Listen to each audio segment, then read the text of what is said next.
What's going on YouTube? JT Reborn here, and I'm currently in my theater parking lot right now. I just got out of seeing the movie Plane. It's just called Plane. I'm surprised no other movie's just been called Plane. Yes, this is the prequel to Disney's Planes and Planes, Fire, and Rescue. No, I'm just kidding. This is an R-rated Gerard Butler January action film. And I was pretty excited to see this thing. I was kind of thinking it was going to be this dumb, over-the-top, ridiculous action movie. I kind of saw a smidge of a clip of it on TV. I'm like, okay, I'm going to go check this thing out. Sometimes with Gerard Butler, you can either get something that's pretty high quality, or you can get something that's not very high quality, but ends up being quite entertaining. So I was kind of hoping this would be a dumb, over-the-top action movie. And what I got surprised me. This is actually a pretty well-made, well-crafted action thriller film. It feels like something you'd see in the 1990s. Not as over-the-top, goofy, but it was a pretty serious one for the most part. Gerard Butler plays an airline pilot who's forced to make an emergency landing. They end up in this island within the Philippines, and there's basically a terrorist group that lives on the island, militia and all that other stuff. It's not a very good place to land, but he's forced to do this thing after their plane gets hit by lightning and the gear goes down, and so they have to make this emergency landing there. There's a prisoner that's on this plane, played by Mike Coulter, you know him as Luke Cage, and basically the other passengers on the plane had been kidnapped, so it's up to Gerard Butler and Mike Coulter's character to come in and try to rescue everybody, get them back on the plane, and get out of there with the best they can, because like all their gear went down. They were trying to get off there. It's a very simple action movie, but what makes this thing work is Gerard Butler. Now, I've seen some over-the-top dumb Gerard Butler movies. I've seen some pretty entertaining, more serious Gerard Butler-based action films. I really just enjoy seeing Gerard Butler movies. Whether they're over-the-top, dumb, funny, like a Geostorm, or actually a pretty well-crafted one like Law Abiding Citizen or Den of Thieves, he always brings his A-game to it, and he works pretty, or the Olympus Has Fallen movies, like those are so over the top, or at least the second one was extremely over the top, but very entertaining.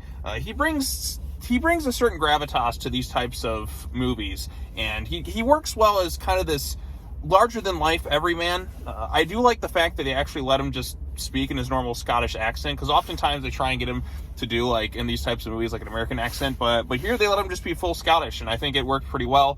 I like Gerard Butler. I've seen him in a bunch of stuff over the years, and he's usually pretty good. I like him in How to Train Your Dragons. 300, of course, is probably his most iconic role. This is Sparta!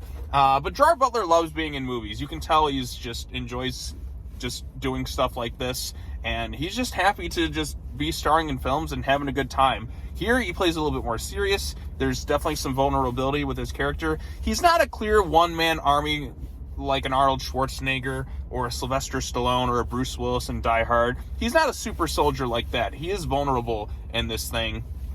And it's not the type of film I was expecting. I thought it was going to be some sort of one-man army, takes out everything. Just something that we've seen before in the likes of Rambo and Commando.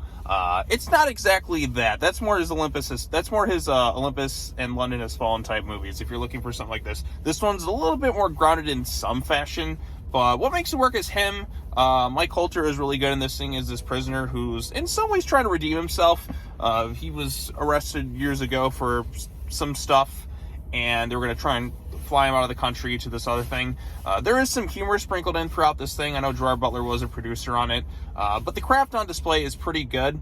This is a $50 million budget, I believe, so there's actually a real plane in set, and they filmed on location and a lot of stuff too, which I think helps add to it.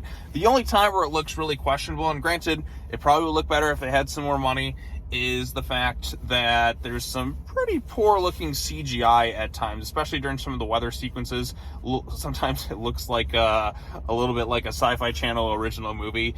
No, maybe not that bad, but you get my point. There's some pretty hokey looking special effects when it comes to the plane flying sequences, when it has to get like caught in the turbulence or do some sort of ridiculous landing. Not the worst I've seen, but a little bit goofy at times. I mean, that's just kind of what it is. So there's aspects of that just take you out of it a little bit, but the movie doesn't overstay its welcome.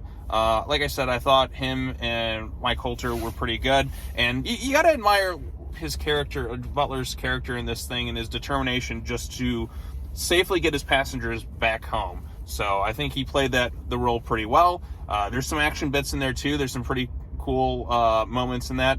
The villain, it's just isn't really a memorable type of villain. It's kind of a type of villain you've seen these things kind of like the 2008 Rambo, although not nearly as violent or over the top or memorable in that regards. It's just they're kind of more grounded, like you'd see a real militia, very serious. No time to really have a charming villain, over the top personality. They kind of went for a more grounded sense of it, and I think it works for this type of movie. But part of me really wishes we had an over the top terrorist villain in something like this, but it is what it is. And then we get a kind of over the top crazy climax, and you kind of get your big final showdown-esque moment, which was going in a direction that I wasn't really expecting. You expect kind of a one-on-one battle in these types of films, but this one took a little bit of a different approach, and there is a certain demise that happens in this thing. I do wish it was a little bit more over the top, but that's just because I grew up watching a lot of 80s and 90s action films. But the kind of conclusion to some of it is pretty entertaining. I don't know if they're ever going to do a follow-up to this thing, because there is something that happens with Mike Colter's character that leaves you kind of questioning what happens with him.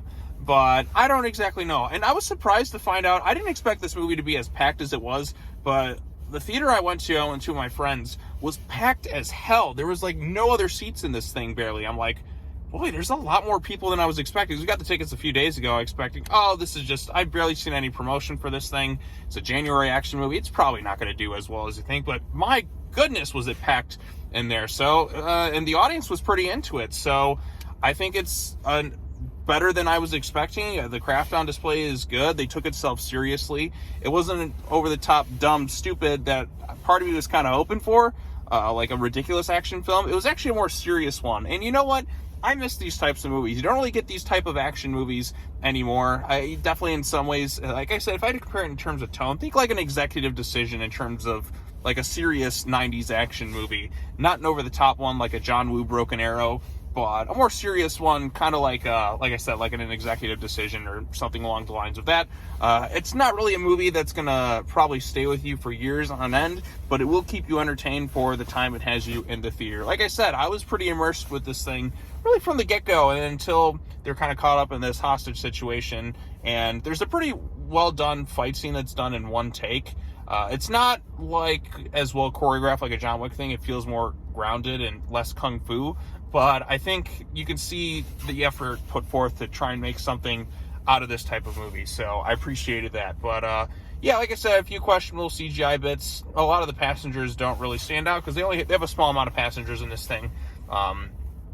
But it is what it is. It's not as intense as something like a Speed or something like that. But I think for what it is, I think it was much better than I expected it to be. So a solid January action film. Hey, you know what? I'll take it. Give me more stuff like this. Megan was a nice surprise. This was a nice surprise. Maybe January, you know what? To start off the year with two solid January films that are better than expected, that's a good sign. That's a really good sign for 2023 movies, because generally with January, you're stuck with like the dumping grounds of the movie year. So between this and Megan, I say go check them both out. I did enjoy Megan a little bit more, even though that's kind of like it's more of a funny, goofy thing. But if you want something a little bit more serious, that's a well-crafted action film with Gerard Butler, I think this one is pretty good. Is it the best one he's done? I still have a soft spot for Olympus Has Fallen and even the ridiculous sequel, London Has Fallen. Angel Has Fallen is kind of the weakest of the three, but if you want something a little bit more serious, go check this one out. I enjoyed it, and I'd like to see more movies like this. So kudos to you, Gerard Butler. Keep doing what you're doing. So there you go. Those are my thoughts on Plane.